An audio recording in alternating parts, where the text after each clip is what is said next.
ओम श्री अंबिकाय नमः। मैं हूँ वामिका और आप सभी का हमारे चैनल आध्यात्मिक सागर में बहुत बहुत स्वागत है। आप सभी का दिन शुभ और मंगलमय हो और माँ भगवती की कृपा आप पर सदा बनी रहे। आज आप सुनेंगे चैत्र मास महात्म्य में देवी भागवत पुराण का अध्याय 11। श्री व्यास जी कहते हैं, देवराज इंद्र ने ब्रह्मा जी की बात को सुनकर उन्हें अपना अग्रणी बनाया और लोकपालों को साथ लेकर वे कैलाश के लिए चल पड़े। वहां पहुंचकर वैदिक मंत्रों द्वारा वे भगवान महेश्वर की स्तुति करने लगे। शंकर जी के प्रसन्न हो जाने पर उन्हें अपना अग्रगामी बनाकर सबने विष्णु लोक के लिए प्रस्थान किया।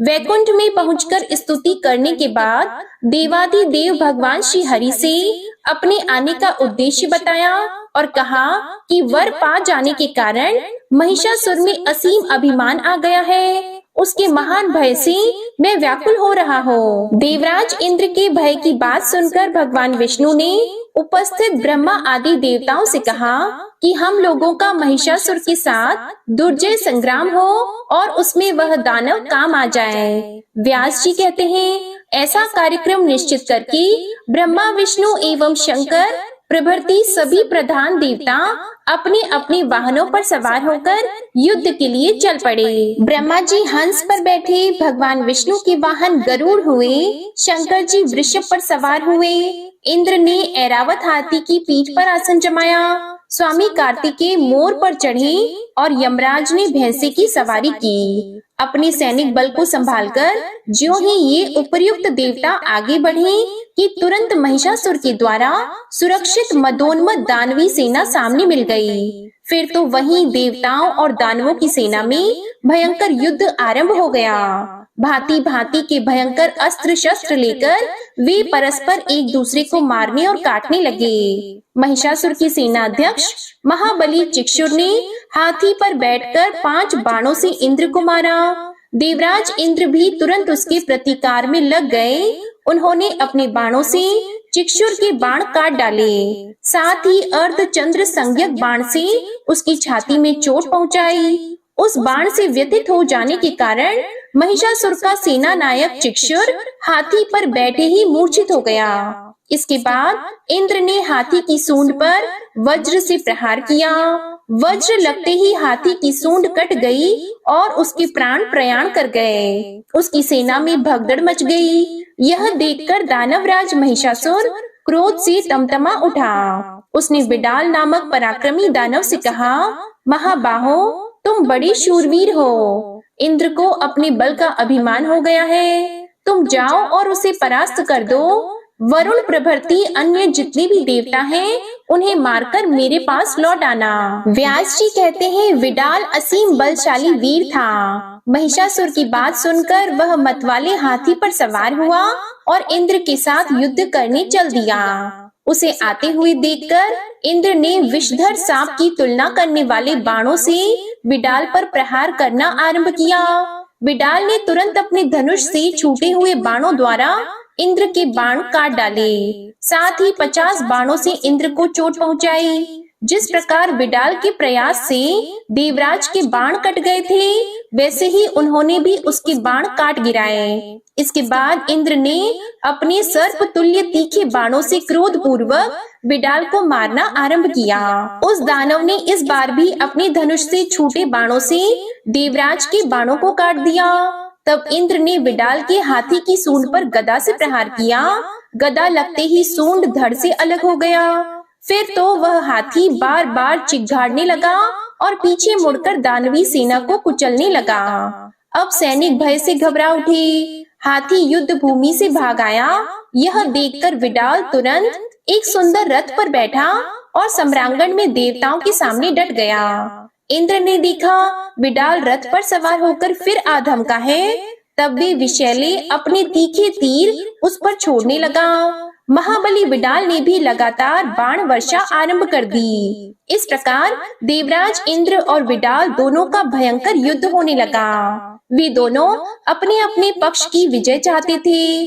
उस समय क्रोध के कारण इंद्र की इंद्रियां विचलित हो उठी थीं। उन्होंने विडाल को विशेष बलवान देखकर जयंत को अपना अग्रणी बनाया और वे दानव के साथ लड़ने लगे। जयंत ने अपने चमकीले 5 बाण धनुष पर चढ़ाकर बलपूर्वक खींचे और उनसे मतवाले विडाल की छाती में गहरी चोट पहुंचाई। बाणों के लगते ही विडाल गिरने लगा। इतने में उसके सारथी ने उसे रथ पर संभाल लिया और तुरंत रथ लेकर वह युद्ध भूमि से बाहर निकल गया।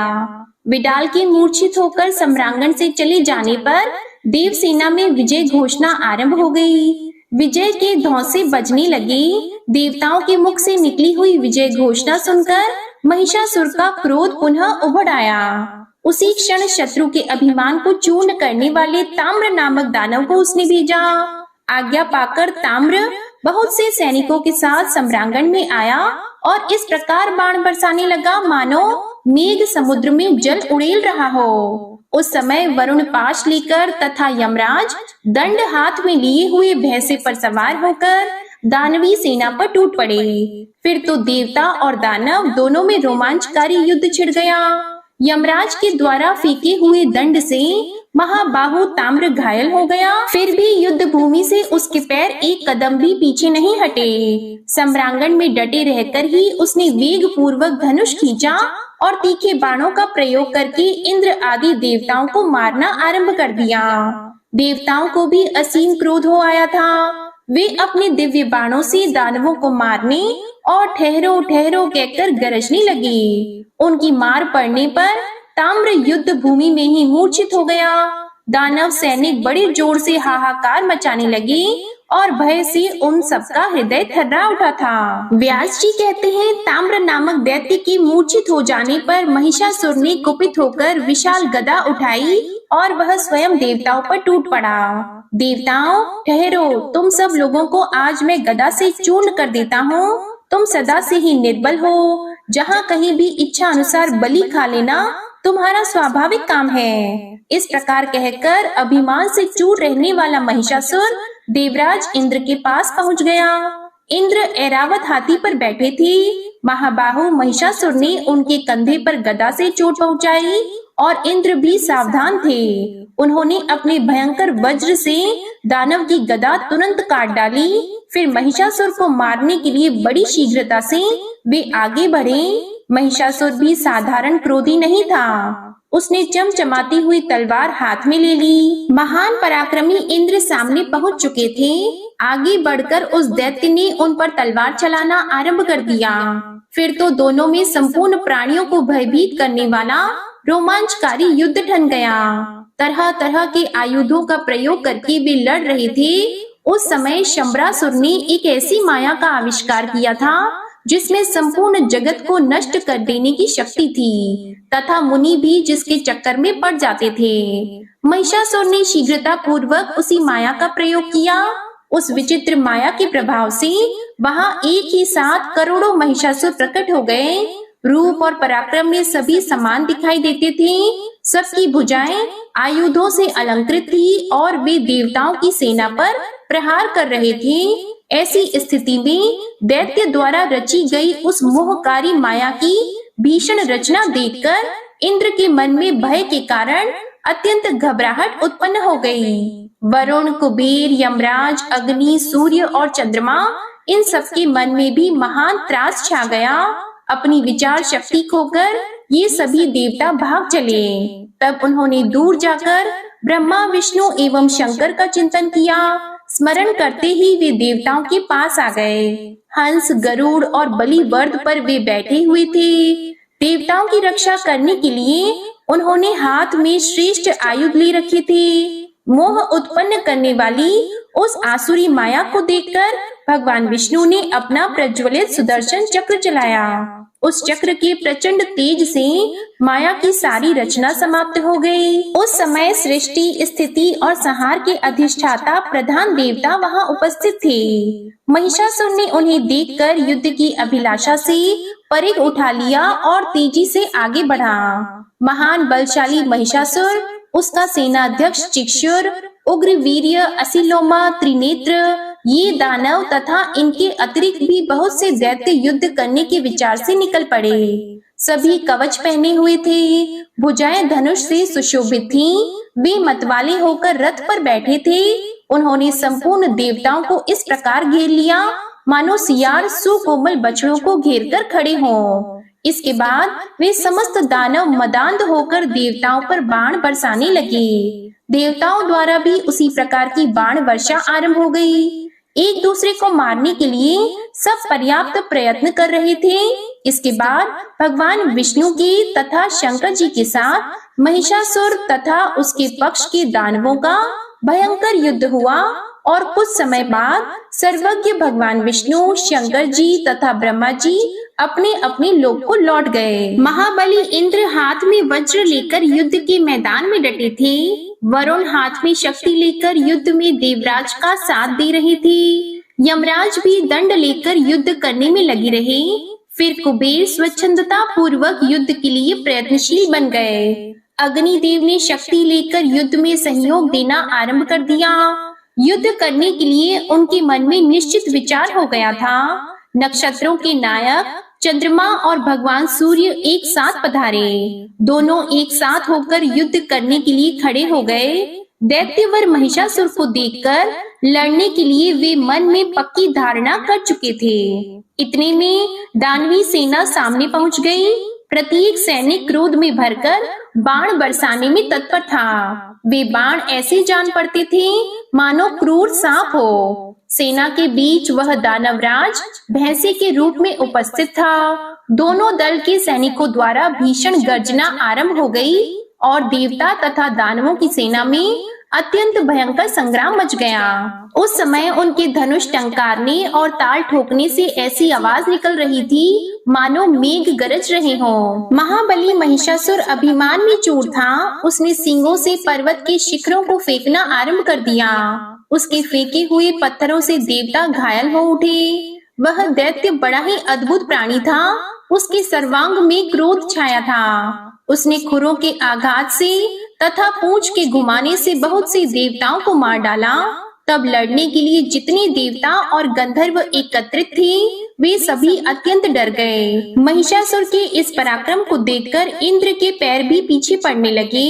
वे युद्ध भूमि से निकलकर भाग चले। शचीपति इंद्र के भाग जाने पर वरुण, कुबेर और यमराज सभी भय से घबराकर विचलित हो गए। सम्यक प्रकार से विजय मानकर महिषासुर अपने महल के लिए प्रस्थान कर गए। महिषासुर ने इंद्र के ऐरावत हाथी तथा कामधेनु, गौ और उच्च श्रवा घोड़े को अपने अधिकार में कर लिया। फिर उसके मन में आया कि सेना को साथ लेकर मैं इसी क्षण स्वर्ग पर चढ़ाई करूं। उस समय देवता लोग भय से कातर होकर इधर उधर छिपे थे। देव सदन खाली पड़ा था। महिषासुर ने तुरंत वहां पहुंचकर अपना पूर्ण अधिकार जमा लिया। उसने स्वयं देवराज के दिव्य आसन पर बैठने की व्यवस्था कर ली और देवताओं के स्थानों पर दानवों के बैठने का प्रबंध कर दिया। इस प्रकार पूरे 100 वर्षों तक अत्यंत भयंकर युद्ध करने के बाद महाअभिमानी महिषासुर इंद्र का पद प्राप्त करने में सफल हो गया। उसके इस भीषण प्रयत्न से संपूर्ण देवता स्वर्ग छोड़कर पर्वत की गुफाओं में वर्षों तक भटकते रहे। इस भयानक स्थिति में उन्हें महान दुख भोगने पड़े। राजन, निरंतर दुख सहने से जब देवताओं का साहस टूट गया तब वे सब मिलकर पुनः ब्रह्मा जी की शरण में गए, क्योंकि प्रजा का सारा भार चतुर्मुख ब्रह्मा जी पर ही रहता था। उनका रूप राजसिक था। उस समय कमल के आसन पर विराजमान होकर वे वेद का निर्माण कर रहे थे। उन्हीं के विग्रह से प्रकट हुए मरीचि आदि प्रमुख मुनिगण, जो संपूर्ण वेदों के पारगामी एवं शांत स्वभाव हैं, सेवा में प्रस्तुत थे।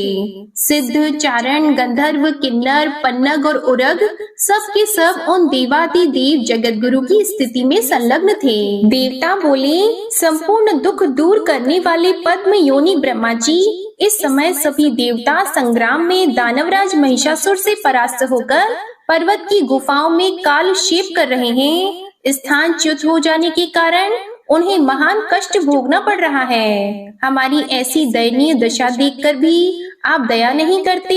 यह कैसी विचित्र बात है। सैकड़ों अपराध करने पर भी शरण में आए हुए पुत्रों को क्या निर्लोभी पिता त्याग कर उनका अधोगति में पड़े रहना स्वीकार कर सकता है? कदापि नहीं। आज दैत्यों के सताए जाने पर हम समस्त देवता दीनता पूर्वक आपकी शरण में आए हैं और अब भी आपकी उपेक्षा दृष्टि हो रही है। इस समय महिषासुर स्वर्ग और भूमंडल का राज्य भोग रहा है।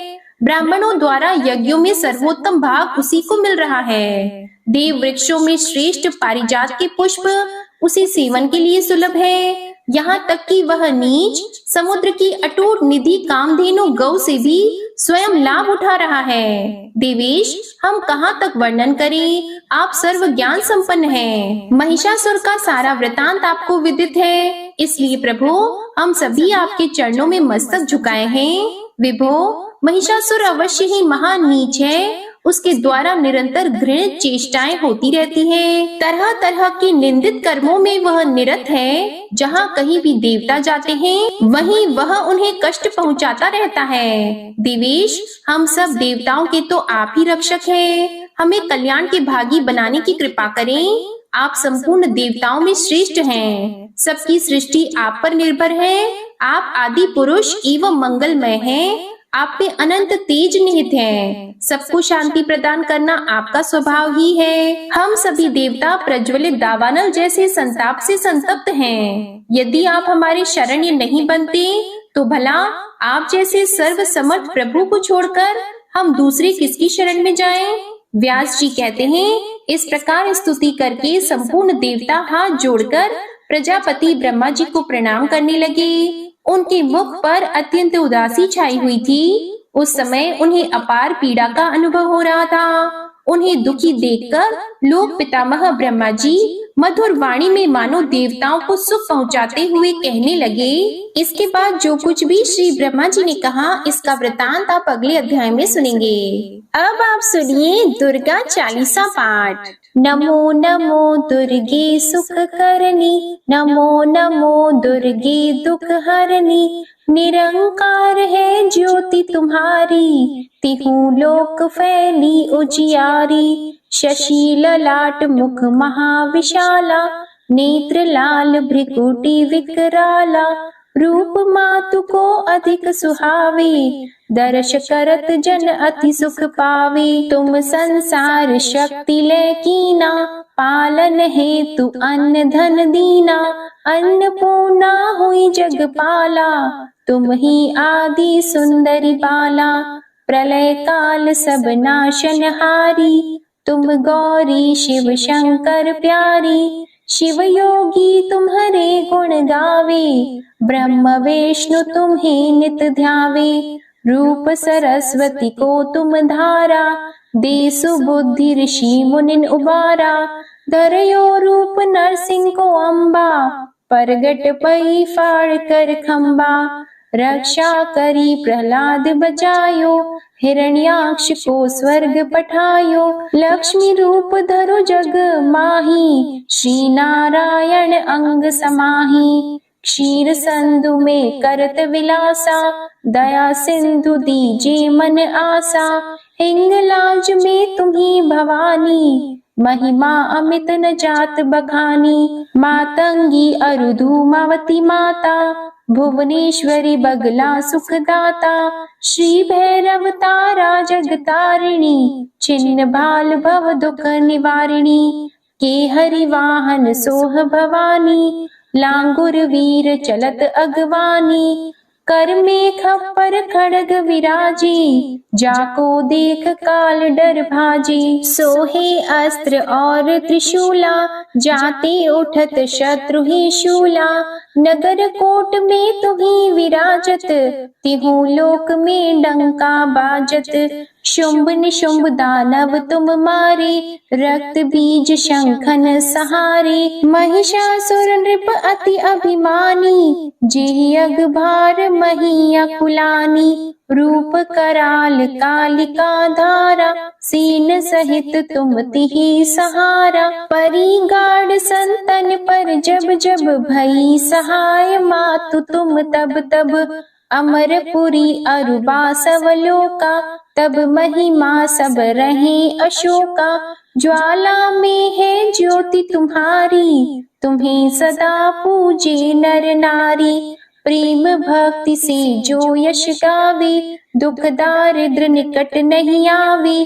ध्यावे तुम्हें जो नर मन लाई, जन्म मरणता को छुटी जाई। जोगी सुर मुनि कहत पुकारी, योग न हो बिन शक्ति तुम्हारी। शंकर आचारज तप कीनो, काम अरु क्रोध जित सब लीनो। निश दिन ध्यान धरो शंकर को, काहु काल नहीं सुमिरो तुमको। शक्ति रूप कामर मन पायो, शक्ति गई तब मन पछतायो। शरणागत हुई कीर्ति बखानी, जय जय जय जगदम्बा भवानी। भई प्रसन्न आदि जगदम्बा, दई शक्ति नहीं कीन विलंबा। मोको मातु कष्ट अति घेरो, तुम बिन कौन हरे दुख मेरो। आशा तृष्णा निपट सतावे, मोह मदादिक सब बिनशावे।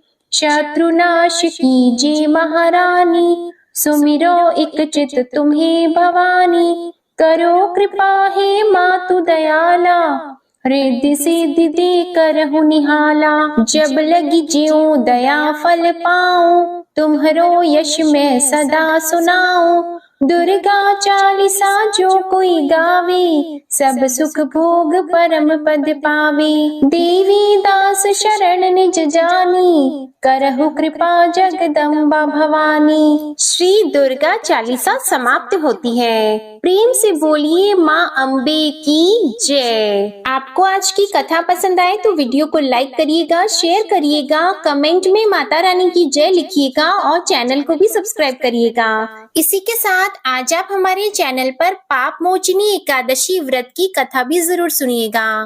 प्रेम से बोलिए जय माता दी।